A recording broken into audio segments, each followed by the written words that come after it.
केंदु कलाई और राजा नार नारायण के बीच की मित्रता ने इस कहानी को और भी जटिल बना दिया।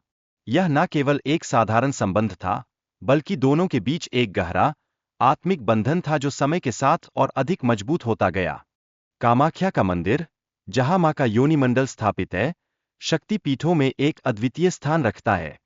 यह पवित्र स्थल देवी सती के शरीर के एक हिस्से से जुड़ा हुआ है, जो इसे विशेष और रहस्यमय बनाता है।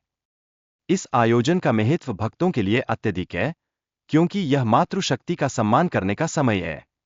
इस अद्भुत घटना के बाद राजा ने इस चमत्कार के बारे में सुना और उन्होंने कंदु कलाई से मां को देखने का अनुरोध किया। यह एक ऐसा क्षण था जहां राजा की श्रद्धा और जिज्ञासा ने नया मोड़ लिया।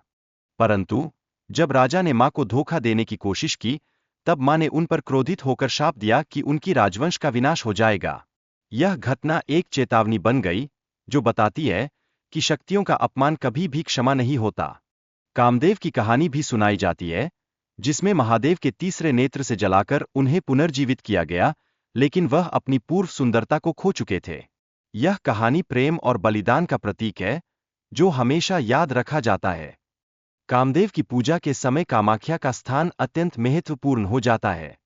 यही से ज्योतिष शास्त्र का विकास हुआ, जो जीवन के विभिन्न पहलुओं को समझने का एक मार्ग प्रदान करता है।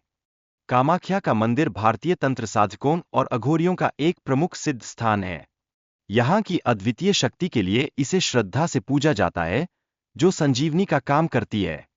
एक दिलचस्प घटना यह है कि नरकासुर ने मां कामाख्या से विवाह का प्रस्ताव रखा था, लेकिन मां ने उसे एक कठिन चुनौती दी, जिसे वह पूरा नहीं कर सका। यह बताता है कि शक्ति के सामने कोई भी बलशाली नहीं टिक सकता। ऋषि वशिष्ठ ने मां कामाख्या को श्राप दिया था, जिसके परिणामस्वरूप उनकी पूजा के लिए वामाचारी विधि का पालन किया जाना चाहिए। यह प्रक्रिया अपनी अद्वितीयता के लिए जानी जाती है। मां कामाख्या की पूजा में बीज मंत्र, क्लिंग, का उच्चारण विशेष महत्व रखता है।